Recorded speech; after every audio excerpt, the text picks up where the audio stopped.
देखिए मित्रों, आप लोगों में से बहुत सारे लोगों का ऑस्ट्रेलिया आने का सपना होगा और ऑस्ट्रेलिया आना ये सिर्फ एक सपना ही नहीं है, बल्कि ये लाइफ को चेंज कर देने वाला डिसीजन होता है। और आप लोगों में से हजारों लोग प्रति वर्ष ऑस्ट्रेलिया आते भी हैं या ऑस्ट्रेलिया जैसे किसी दूसरे देश जैसे कि न्यूजीलैंड, यूरोप और तमाम सारी कंट्रीज में जाते भी हैं। और यहाँ पर सबसे बड़ी बात यह है, क्योंकि पूरी जानकारी न होने की वजह से काफी ज्यादा स्ट्रगल भी करना पड़ता है। वैसे भी स्ट्रगल तो होता ही है, लेकिन जानकारी पूरी न होने की वजह से जो अनवांटेड स्ट्रगल आप लोगों को करना पड़ता है, वो स्ट्रगल आपको ना करना पड़े, इसके लिए ये मैं पर्टिकुलर वीडियो बना रहा हूं। इस वीडियो को अगर आप शुरू से और अंत तक देखेंगे तो इस वीडियो के माध्यम से मैं आपको बताऊंगा कि आपके लिए कौन सा फील्ड सही है। अगर आप स्टूडेंट वीजा में आना चाहते हैं तो कौन सा ऐसा कोर्स है जो आगे चल करके आपको पीआर लेने में सहायता कर सकता है, कितना खर्चा आएगा, सारे वो डिटेल्स मैं बताऊंगा जो शायद आपको पता करने के लिए बहुत सारा स्ट्रगल करना पड़ता है और कई बार आपको बाद में चीजें पता चलती हैं जिनके पता चलने तक आप ऑलरेडी एक लंबा सा स्ट्रगल कर चुके होते हैं। तो अगर आप सचमुच ऑस्ट्रेलिया आने में इंटरेस्टेड हैं तो ये वीडियो आपके लिए है। वीडियो को स्किप मत करिएगा, शुरू से लेकर के और अंत तक पूरा का पूरा वीडियो आप देखिएगा, आपके लिए काफी सहायक सिद्ध होने वाला है।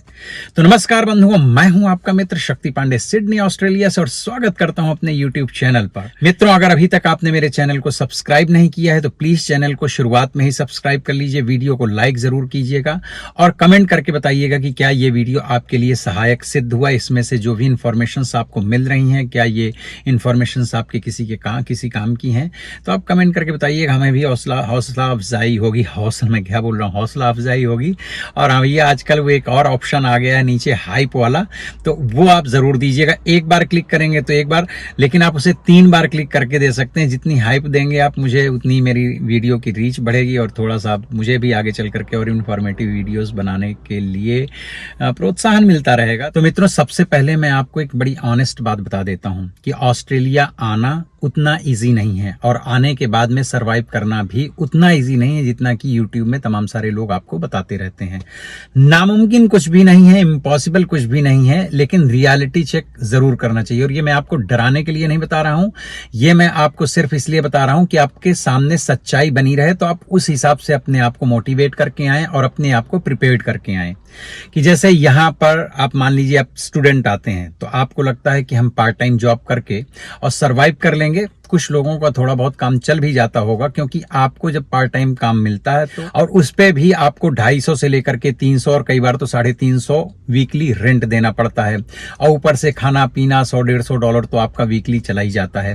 तो इस हिसाब से केवल पार्ट टाइम के ऊपर अगर आप डिपेंड होकर के पढ़ने आ रहे हैं, एज ए स्टूडेंट आप आ रहे हैं, तो थोड़ी सी आपको कठिनाई हो सकती है। हाँ, ऑस्ट्रेलिया में जो लोग कहते हैं कि हाई सैलरीज हैं, डेफिनेटली यहाँ पर बहुत हाई सैलरीज हैं, बिल्कुल सच बात है, लेकिन यहाँ पर एक्सपेंसेस भी काफी हाई हैं। ऊपर से चूंकि यहाँ पर सैलरी ज्यादातर जो है तो बहुत ट्रांसपेरेंसी के साथ में मिलती हैं, तो टैक्सेस भी हैं। तो हाई सैलरी वाली बात सच है, लेकिन हाई सैलरी के साथ साथ में एक्सपेंसेस भी हाई हैं। हाँ, बहुत अच्छे से अगर आप मैनेज करेंगे तो उतनी सैलरी में भी काम अच्छे से चलता है, सेविंग्स भी हो जाती हैं। अब रह गई बात पीआर की, तो पीआर भी मिलता है, इम्पॉसिबल नहीं है, डेफिनेटली पीआर मिलता है, लेकिन उतना इजी भी नहीं है, काफी टफ होता है, काफी डिफिकल्ट होता है। इसलिए इस वीडियो को आप देखिए कि शुरुआत से ही अगर आप पीआर को टारगेट करते हैं तो कौन सा विषय लेकर के यहाँ पर पढ़ने आए, मतलब कौन से फील्ड की पढ़ाई करने आए, कौन सी जॉब लेकर के आए, कैसे क्या करें, उसी के लिए ये मैं आपको वीडियो बना रहा हूं। तो मित्रों, सबसे पहले मैं आपको बता दूं कि ऑस्ट्रेलिया का एंट्री पॉइंट है स्टूडेंट वीजा, मींस वीजा सब क्लास 500। तो इसके लिए क्या क्या रिक्वायरमेंट्स होती हैं, सबसे पहले मैं आपको वो बता देता हूं। इसके लिए आपके पास होना चाहिए ऑफर लेटर कॉलेज या यूनिवर्सिटी से, और दूसरे नंबर पर आता है इंग्लिश का स्कोर। वो चाहे आप आइल्स दे करके करें और चाहे पीटीई दे करके करें, लेकिन ये स्कोर आपको इंग्लिश का हासिल करना पड़ता है। और नंबर तीसरे पे आता है फाइनेंशियल प्रूफ, कि आपको बैंक में कितना पैसा दिखाना है, कितना क्या कैसा है, तो आपको फाइनेंशियल प्रूफ भी दिखाने पड़ेंगे। और चूंकि गवर्नमेंट आजकल काफ़ी स्ट्रिक्ट हो गई है, तो कोई फॉल्स प्ले ना करें, जो भी हो सब कोशिश करें कि सही हो, गलत कुछ भी ना हो, पहले से प्रिपरेशन करें ताकि अब जो भी फाइनेंस वगैरह दिखा रहे हैं वो गवर्नमेंट की नज़र में ना आने पाए कि भाई ये आपने कुछ यहाँ पर गड़बड़ी की है, क्योंकि ये सारे के सारे कारण जो हैं तो रिजेक्शन के लिए पर्याप्त होते हैं। और फिर आपको लगेगा जीएस स्टेटमेंट। अब यहाँ पर मैं आपको एक प्रैक्टिकल टिप देना चाहता हूँ, वो चाहे कॉलेज हो चाहे यूनिवर्सिटी हो, बहुत चीप के चक्कर में ना पड़ें, क्योंकि कई बार उनकी जो रिकॉग्निशन है वो उस क्वालिटी की नहीं होती है, तो गवर्नमेंट उन चीज़ों को फिर आगे चल करके कंसीडर नहीं भी करती है। इसलिए कॉलेजेस या यूनिवर्सिटीज़ का जब चुनाव कर रहे हैं तो कोशिश ये करें कि वो कॉलेज और यूनिवर्सिटीज़ की रेपुटेशन अच्छी हो, ताकि जब आप ख़त्म करके अपनी स्टडीज़ पीआर वगैरह के लिए आगे बढ़ें तो आपको वहाँ पर कोई प्रॉब्लम्स ना होने पाए। और उसके बाद में आता है स्किल्ड वीज़ा 189, 190 और 491, ये है स्किल्ड वीज़ा। इसमें भी आप अप्लाई कर सकते हैं अगर आप एलिजिबल हैं इसके लिए। तो ये जो मैंने आपको बताए हैं स्किल्ड वीज़ा के वीज़ा सब क्लास, ये आप इसमें डायरेक्ट पीआर में आ सकते हैं या पीआर पाथवे हैं। इसके लिए रिक्वायरमेंट्स क्या हैं? तो ऑफ कोर्स इसके लिए सबसे पहली रिक्वायरमेंट है कि इंग्लिश में आपके पास में 7+ बैंड्स होने चाहिए, 7.5 बैंड्स होने चाहिए वैसे तो, और 3 to 5 इयर्स का एक्सपीरियंस होना चाहिए और सेम फील्ड पर होना चाहिए जिस फील्ड से आपने अपनी एजुकेशन हासिल की है, और एज होनी चाहिए 25 से और 32 साल के बीच की। तो इसके आपको हाईएस्ट स्कोर्स मिलेंगे। अब जैसे मान लीजिए फॉर एग्जांपल आप आईटी फील्ड से हैं, तो आपके पास में अगर 7.5 बैंड्स इंग्लिश के हैं और 3 से 5 साल का आपके पास में वर्क एक्सपीरियंस है और आपकी एज भी 25 साल से लेकर के और 32 साल के बीच में है, तो फिर आपके चांसेस ज़्यादा हो जाते हैं पीआर मिलने के। अब इसके बाद में आपको मैं बता दूं, एक वीज़ा है जिसे बोलते हैं एम्प्लॉयर स्पॉन्सर्ड वीज़ा। सबसे पावरफुल और सबसे इजी वीज़ा मुझे यही लगता है, लेकिन ये वीज़ा मिलना बहुत कठिन है, क्योंकि जब तक आपको कोई प्रॉपर एम्प्लॉयर नहीं मिलता है तब तक आप इस वीज़ा की उम्मीद या अपेक्षा नहीं कर सकते हैं। लेकिन अगर आपके पास कोई एम्प्लॉयर मिल जाता है जो आपको स्पॉन्सर करने के लिए रेडी हो, तो मुझे लगता है सबसे स्ट्रॉन्ग वीज़ा यही होता है, मतलब सबसे इजी भी होता है और इसमें पीआर मिलने के चांसेस बहुत ज़्यादा होते हैं। है ज़रूर ये डिफ़िकल्ट, लेकिन इम्पॉसिबल नहीं है, क्योंकि कहते हैं ना कि भाई जिन खोजा तिन पाइयाँ गहरे पानी पैठी, ढूंढने से भगवान भी मिल जाते हैं। ये तो फिर स्पॉन्सर मतलब एम्प्लॉयर ढूंढने की ही बात है। यहाँ पर मैं आपको टिप यही दूंगा कि बहुत अच्छी नेटवर्किंग करें, किसी एक ही व्यक्ति के पीछे न पड़ जाएं। आजकल सोशल मीडिया के माध्यम से आप अच्छी अपनी जो है तो फील्डिंग करें, अच्छी नेटवर्किंग करें, और आप अपना रेज्यूमे बहुत प्रोफेशनल और काफ़ी अच्छा बनाएं। अब रेज्यूमे अच्छा बनाने का मतलब नहीं होता है कि उसमें खिचड़ी कर दें, उल्टा सीधा सिर्फ चीजें भरें। आप काफी प्रोफेशनल्स की इसमें सपोर्ट ले सकते हैं। अदरवाइज आजकल तो देखिए रेज्यूमे वगैरह बनाना आप चूंकि इंटरनेट में और चैट जीपीटी और इन सब की वजह से काफी अच्छा आप रेज्यूमे बना सकते हैं। तो ये 2 चीजें हैं जो आपको स्पॉन्सर्ड एम्प्लॉयर ढूंढने में हेल्प कर सकती हैं। तो ये वीजा भी एक आपका हेल्पफुल हो सकता है। ऑस्ट्रेलिया पढ़ाई के लिए आने वाले स्टूडेंट्स के लिए जीएस जो है तो कंपलसरी हो गया है। जीएस का मतलब होता है जेन्युइन स्टूडेंट।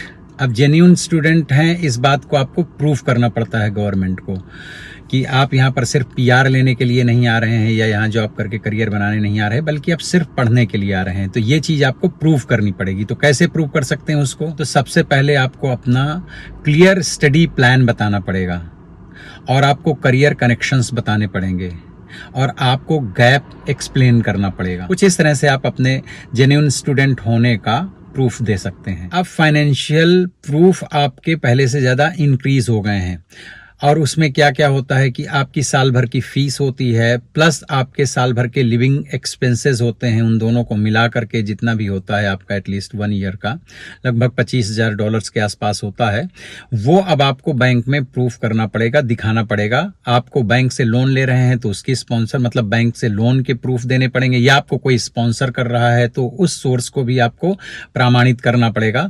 इंडियन रुपीज में लमसम आप समझ लें कि 20 से 25 लाख रुपए अब आपको बैंक में प्रूफ करना पड़ेगा, जो कि आपके 1 साल यहाँ के लिविंग कॉस्ट होगी उसमें, और फीस भी इंक्रीज होगी। ये कम ज्यादा भी हो सकते हैं, it's depend on your course कि क्या आप पढ़ने आ रहे हैं, उसकी क्या फीस वगैरह है। तो मैं आपको एक लमसम बता रहा हूँ, पर इसमें जो है तो आपको बैंक से लोन के प्रमाण, या फिर आपको कोई स्पॉन्सर कर रही, कई बार स्टेट स्पॉन्सर भी करता है अपने यहाँ पर, या तमाम तरह से होता है। तो जिस भी तरह से आप अपना फाइनेंशियल जुटा पा रहे हैं उसकी प्रामाणिकता आपको बहुत ही स्ट्रांगली साबित करनी पड़ेगी यहाँ की गवर्नमेंट को। अगर आप स्टूडेंट आ रहे हैं तो आपको यहाँ पर जो लीगल काम करने को मिलेगा फोर्टनाइटली 48 आवर्स और वीकली 24 घंटे ही आपको काम करने को मिलेगा। अब इसमें आप जितना भी पैसा कमा पाते हैं उसमें आप अपनी फीस, अपना सब सर्वाइवल निकाल पाते हैं कि नहीं निकाल पाते हैं। कुछ लोग क्या करते हैं कि कैश इन हैंड में काम करते हैं, जिसमें फिर आवर्स वगैरह काउंट नहीं होते हैं, लेकिन वो काफ़ी रिस्की होता है। तो उसके बारे में मैं कोई सलाह नहीं दे सकता हूँ आपको कि आप करिए कि न करिए, वो आप अपनी रिस्क में जैसा भी आप करना चाहते हो करें। लेकिन हाँ, उसका जो स्ट्रिक्ट नियम गवर्नमेंट का है, पहले तो 20 घंटे का ही था, लेकिन उसे इम्प्रूव कर दिया गया था, वो 24 घंटे वीकली हो गया है। यानी आप फोर्टनाइटली 48 आवर्स आप काम कर सकते हैं। अब डिपेंड करता है कि अगर आपकी सैलरी ज़्यादा है, आवरली बेसिस पे आपको ज़्यादा पैसा मिल रहा है तो फिर आपकी सैलरी बढ़ जाएगी, अगर आपको कम मिल रहा है तो कम। हाँ, अगर आप एक लिमिट से ज़्यादा पैसे कमा रहे हैं तो फिर उसमें टैक्स वगैरह भी जाएगा। कैश इन हैंड का कुछ पता नहीं होता, लेकिन ये आपके जो नियम है 24 घंटे वीकली काम करने का जो आपको अधिकार प्राप्त है, बस आप उतना ही कर सकते हैं। जब आपके हॉलीडेज आते हैं फिर आप मतलब जितना भी फुल टाइम काम करना चाहते हैं कर सकते हैं। अब जो मैं आपको बताने जा रहा हूं ये बहुत ज़्यादा इम्पोर्टेंट पार्ट है इस वीडियो का, कि अगर आप स्टूडेंट आ रहे हैं और कोर्स जब आप सिलेक्ट कर रहे हैं तो ये सबसे ज़्यादा इम्पॉर्टेंट इसलिए है कि यही चीज़ आपकी डिसाइड करती है कि आपको पीआर मिलेगा कि नहीं मिलेगा, या मिलेगा तो कितने पापड़ बेल करके मिलेगा या आसानी से मिल जाएगा। तो आपको यहाँ पर क्या करना है कि आप यहाँ की ऑक्यूपेशन जो लिस्ट है उसको आप चेक कीजिए और लॉन्ग टर्म में चेक कीजिए, मतलब 2-5 साल आगे पीछे से पूरा सब, कि कौन सा ऑक्यूपेशन है जो यहाँ पर रेगुलर बेसिस पे हर साल डिमांड में रहता ही रहता है। तो किसी ऐसे ही फील्ड को आप चुनिए स्टडी के लिए जिसमें आगे चल करके पीआर लगाना पॉसिबल हो पाए। क्यों? क्योंकि अगर आपने गलत विषय चुन लिया, गलत फील्ड पढ़ाई के लिए चुन लिया और उसका आगे चल करके पीआर की लिस्ट में, डिमांड लिस्ट में अगर वो ऑक्यूपेशन नहीं है तो फिर आपके पीआर मिलने के चांसेस समाप्त हो जाते हैं। इसके लिए जब आप डिसाइड कर रहे हैं कि क्या कोर्स कर लेना है तो दूसरों से पूछने के साथ ही साथ आप इनकी वेबसाइट में जाकर के ऑक्यूपेशन लिस्ट 2-5 साल से 10 साल से चेक कीजिए, लॉन्ग टर्म में चेक कीजिए कि कौन सा ऐसा ऑक्यूपेशन है जो हमेशा इनकी डिमांड लिस्ट में रहता है। अब मैं यहाँ पर आपको 2-4 एग्जाम्पल के लिए बता देता हूँ, लेकिन इससे ज्यादा फील्ड्स भी हो सकते हैं, ये तो केवल मैं आपको एग्जाम्पल के लिए बता रहा हूँ। तो जो हाई डिमांड पे प्रोफेशंस यहाँ पर होते हैं तो वो होते हैं हेल्थ केयर फील्ड, जैसे कि एज केयर हो गया, या फिर नर्सिंग जिसमें नर्स वगैरह होती हैं, तो ये फील्ड भी काफी डिमांड में रहता है यहाँ पर, या फिर आईटी जहाँ पर डाटा एनालिस्ट और साइबर सिक्योरिटी, हाँ ये प्रोफेशन भी काफी डिमांड में रहता है यहाँ पर, या फिर ट्रेडीज जैसे कि इलेक्ट्रिशियन हो गए, प्लम्बिंग हो गए, या पेंटर्स हो गए, मतलब इस तरह के तमाम ट्रेडीज में तो बहुत सारा है। तो मैं अब केवल एग्जांपल की 2-4 चीजें आपको बता रहा हूं। तो इस तरह से आप हाई डिमांड वाले फील्ड्स को ही चुने जब आप यहाँ स्टडी करने आ रहे हैं। और अगर आपको यहाँ पर स्टडी के बाद में पीआर लेना है, तो अगर स्टडी करके आपको अपने वापस देश जाना है तब तो फिर जो फील्ड आप चुनाव करते हो, जिसका अपने देश में करियर अच्छा हो, जिस फील्ड में आप उसको चुन सकते हैं। तो अवॉइड कौन कौन से फील्ड की स्टडी को आप कर सकते हैं? जेनेरिक बिजनेस डिप्लोमा है या फिर लो वैल्यू कोर्सेज हैं, इनको आप अवॉइड करें, क्योंकि आपका गोल सिर्फ ऑस्ट्रेलिया आना नहीं होना चाहिए, बल्कि आपका गोल होना चाहिए ऑस्ट्रेलिया आने के बाद में अपना फ्यूचर यहाँ पर कैसे सिक्योर करें और कैसा अपना करियर भी यहाँ पर आकर के बनाएं। तो उसके लिए मुझे लगता है ये सारी चीज़ें आपको अपने दिमाग में रख करके ही अपना प्रोसीजर आगे बढ़ाना चाहिए। अब मैं आपको पीआर पाथवे का रियल रोड मैप बताता हूँ, ध्यान से सुनिएगा। अगर देखिए आप यंग हैं तो सबसे पहले आप स्टूडेंट वीजा से एंट्री करें और अपनी स्टडीज कंप्लीट करें, जिसके लिए आप टेम्परेरी ग्रेजुएट वीजा लें 485, और फिर वर्क एक्सपीरियंस गेन करके और बाद में पीआर अप्लाई करें। वीजा के लिए आवश्यक पॉइंट्स को इंक्रीज करने के लिए आपके पास में 2-3 तरीके हो सकते हैं। एक, सबसे पहले कि आप अपनी इंग्लिश को इतना इम्प्रूव कर लें कि ज़रूरी बैंड से ज़्यादा आप अचीव कर सकें, तो उससे आपको पॉइंट्स ज़्यादा, मतलब स्कोर ज़्यादा मिलेगा, तो पॉइंट्स आपके बढ़ जाएंगे। दूसरा है कि आप रीजनल साइड में शिफ्ट कर जाएं, कंट्री साइड में शिफ्ट कर जाएं, उसके भी आपको पॉइंट्स मिलते हैं। और तीसरा है कि अगर आप शादीशुदा हैं या आपका कोई पार्टनर है तो पार्टनर की स्किल को भी ऐड करें, उसके भी आपको स्कोर मिलते हैं। तो इन 3-4 माध्यमों से आप अपने पॉइंट्स को इंक्रीज कर सकते हैं, जो कि पीआर के लिए पॉइंट्स जरूरी होते हैं, तभी आप अप्लाई कर सकते हैं। तो देखिए मित्रों, सबसे बिगेस्ट मिस्टेक्स क्या करते हैं ज्यादातर लोग, मैं आपको ये भी यहाँ पर मेंशन करना चाहता हूँ। तो सबसे पहले कि जो एजेंट बोलता है उसे आंख बंद करके मान लेना, ये बहुत बड़ी भूल होती है। आप एजेंट की बात माने, लेकिन उसको आप क्रॉस वेरीफाई करें आप खुद, क्योंकि देखिए फ्यूचर आपका है, वीजा आपको लेना है, आगे चलकर सारी फॉर्मेलिटीज आपको करनी है, पैसे आपके खर्च हो रहे हैं, टाइम आपका, एफर्ट आपका खर्च हो रहा है। तो आप खुद भी रिसर्च करें इंटरनेट के माध्यम से, दूसरे और जो भी सोर्सेज हों। एजेंट ने जो बोला है उसको ऐसा नहीं है कि नहीं मानना है, मानिए, लेकिन आप अपने खुद के भी रिसर्च कीजिए। और जब आप जितने अपडेटेड होंगे उतना ही फिर बेहतर सजेशन आपको एजेंट भी देगा। तो आंख बंद करके एजेंट पर यकीन नहीं करना है, आपको अपने लिए खुद भी रिसर्च करके और जरूरी जानकारियां जुटानी चाहिए। और एक मिस्टेक क्या करते हैं लोग कि बजट की प्लानिंग नहीं करते हैं। अब देखिए, अगर आपके पास में इमरजेंसी के लिए कोई फंड नहीं होगा तो बहुत मुश्किल हो सकती है। सच में कई बार तो लोग डिप्रेशन तक चले जाते हैं।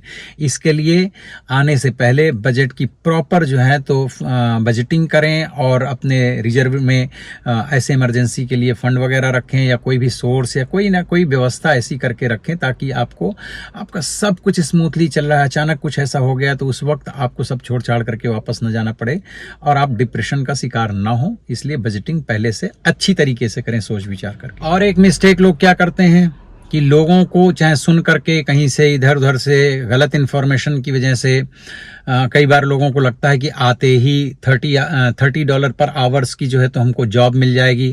तो ऐसा नहीं है, कभी तो आपको 30 भी मिल सकता है, 35 भी मिल सकता है, उससे कम भी मिल सकता है, 24-25 भी मिल सकता है। तो ऐसा कोई अजम्पशन करके अपने दिमाग में पहले से न चलें कि हम इतने घंटे कमाएंगे $30 के हिसाब से मिलेगा, तो ये कैलकुलेशन कतई न करें। हमेशा आप मिनिमम वाला लेकर के चलें। अगर आप कैश इन हैंड में कहीं अगर जॉब करने को मिली तब तो वहां पे जो सरकार ने तय कर रखा है सैलरी, उससे भी कम ही लोग देते हैं, क्योंकि कैश इन हैंड दे रहे होते हैं। तो पहले से ऐसा कोई एक्सपेक्टेशन, ऐसा कोई अजम्पशन अपने दिमाग में पाल करके न रखिएगा।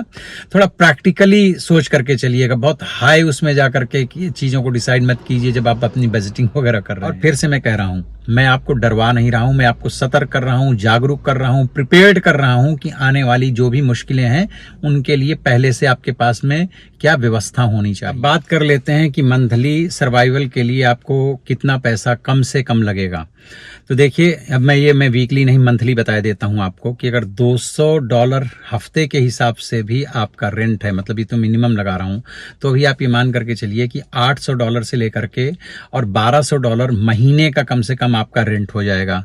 उसके बाद में $300 से लेकर के $500 तक की आपकी ग्रोसरी होगी, खाने पीने का होगा, और $150 से $200 तक आपका ट्रांसपोर्टेशन का होगा कम से कम।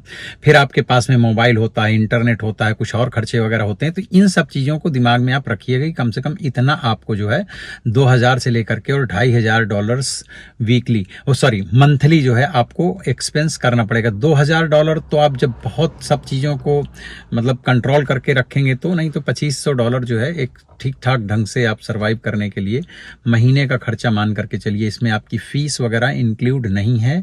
आपकी कितनी फीस होगी, आप और एक्स्ट्रा कितना काम कर सकते हैं, या आप घर से मंगाएंगे, कैसे करेंगे, वो आपका अपना विषय है, उसे आप देख लीजिए। अब यहाँ पर अगर मेरी आप सलाह माने तो मैं तो यही कहूँगा कि आप शेयर अकोमोडेशन में जाइए ताकि आपको कम से कम रेंट देना पड़े, क्योंकि शेयर में कई बार जो है तो ज़्यादा लोग एक साथ में रहते हैं तो आपको फिर कम किराया देना पड़ता है, और यहाँ पर कॉस्ट कटिंग कर सकते हैं।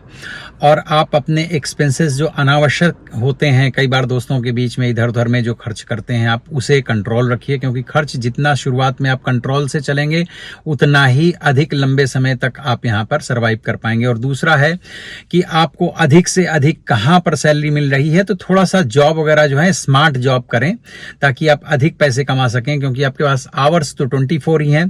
तो अगर आपको शुरुआत में जो भी जॉब मिल गई है, लेकिन अगर आपको लगता है किसी से बातचीत करके कि किसी दूसरे फील्ड में जाके कोई और जॉब में जा करके आप इससे ज्यादा पर आवर के हिसाब से अर्न कर सकते हैं, तो आपको कोशिश तब तक करते रहना चाहिए जब तक कि आपको प्रॉपर इनकम आपकी न होने लगे। तो ये कुछ बातें हैं जो आपको अपने दिमाग में रख करके आगे बढ़ना चाहिए। मित्रों, ऑस्ट्रेलिया एक गोल्डन अपॉर्चुनिटी है, लेकिन सिर्फ उनके लिए जो स्मार्ट प्लानिंग करते हैं, जो स्ट्रैटेजीज बनाते हैं, क्योंकि पीआर वगैरह सिर्फ किस्मत से नहीं मिलता है। उसके लिए आपको बहुत ही स्मार्टली अपनी स्ट्रैटेजीज बनानी पड़ती हैं, फिर उनको फॉलो करना पड़ता है फ्रॉम वेरी बिगनिंग, बिल्कुल शुरुआत से लेकर के और आखिरी तक। आपके सारे स्टेप्स जो हैं वो एप्रोप्रिएट, नपे तुले और पहले से तय किए हुए होने चाहिए। किस्मत पर कोई भी चीज़ नहीं छोड़नी चाहिए। ऑफ कोर्स जब आप स्मार्ट प्लान करेंगे, स्मार्टली वर्क करेंगे तो किस्मत भी आपका साथ जरूर देगी। अब देखिए मित्रों, बहुत सारे लोग ऑस्ट्रेलिया ही क्यों आना चाहते हैं, तो कुछ खास बातें हैं यहाँ की। सबसे पहली बात तो ये है कि यहाँ पर जो लाइफस्टाइल है वो काफ़ी अच्छी है। वर्क और पर्सनल लाइफ को आप बैलेंस कर सकते हैं। यहाँ पर सैलरीज काफ़ी हाई हैं। ये कंट्री काफ़ी ज़्यादा सुरक्षित है और यहाँ पर पीआर मिलने की पॉसिबिलिटीज़ भी हैं। और सबसे अच्छी बात है कि हमने तो अभी तक कहीं कोई ऐसा खास डिस्क्रिमिनेटरी जो है बिहेवियर किसी का नहीं देता। लोग आपके साथ भेदभाव नहीं करते हैं। सड़कें अच्छी हैं, देश अच्छा है और काफ़ी बड़ी कंट्री है, तो घूमना टहलना भी यहाँ अगर आप कभी कहीं जाना आना चाहते हैं तो कर सकते हैं। आपको एक बार पीआर मिलता है तो आपके पेरेंट्स के लिए भी यहाँ पर वीजा वगैरह मिलता है। लाइक हर तरह से ये कंट्री जो है काफ़ी अच्छी है। और अगर आप रीजनल साइड में चले जाते हैं तो वहाँ पे आपके खर्चे भी कम हो जाते हैं और सैलरीज वगैरह जो है स्टैंडर्ड हैं, तो हर जगह आपको मिलती हैं। पीआर लेने के लिए अगर आप रीजनल एरिया में जैसे कि एडिलेड हो गया या कोई भी छोटे मोटे जितने भी शहर हैं वहाँ जाते हैं तो वहाँ आपको पीआर मिलना थोड़ा आसान हो जाता है, क्योंकि कंपटीशन लो है वहाँ पर। हाँ, बड़े महानगरों में यहाँ पर थोड़ा सा कंपटीशन ज़्यादा है, लेकिन अगर आपकी प्रोफाइल इतनी हाई फाई है तो फिर आप यहाँ भी ट्राई कर सकते हैं। तो ये कुछ एक बातें ऐसी हैं जो ऑस्ट्रेलिया को काफ़ी अच्छा डेस्टिनेशन बनाती हैं उन लोगों के लिए जो अपने देश से निकल करके और बाहर कहीं जॉब करके अपना करियर बनाना चाहते हैं। लेकिन मैं फिर से यही कहूँगा कि ऑस्ट्रेलिया जैसे किसी भी देश में अगर आपको मूव करना है तो आप अपने आप को एक स्मार्ट प्लेयर की तरह प्रस्तुत करें। हर चीज को प्लान करें और पहले से प्लानिंग करें। ये नहीं कि जब सिर के ऊपर कोई चीज आ गई तभी आप जा करके कुछ प्लानिंग करना शुरू करें। जैसे देखिए यहाँ लगभग $23 पर आवर की जो है तो सैलरी है, घंटे का आपको कम से कम $23 मिलता है। मतलब ये तो मिनिमम है, मैं आपको बता रहा हूँ, इससे ज्यादा सैलरीज होती हैं। अब $23 को आप कैलकुलेट कर लीजिए, लगभग 67 रुपीज का भी जो है इस वक्त डॉलर हो गया है, इंडियन रुपीज की मैं बात कर रहा हूं। तो इस तरह से यहाँ का वर्क कल्चर, एनवायरनमेंट सब अच्छा है। लोग आते हैं 5-6 साल काम करते हैं, अच्छा करोड़ों का अपना घर हो जाता है, ब्रांडेड गाड़ियां होती हैं, लाइफस्टाइल अच्छी होती है, सब कुछ बहुत अच्छा है।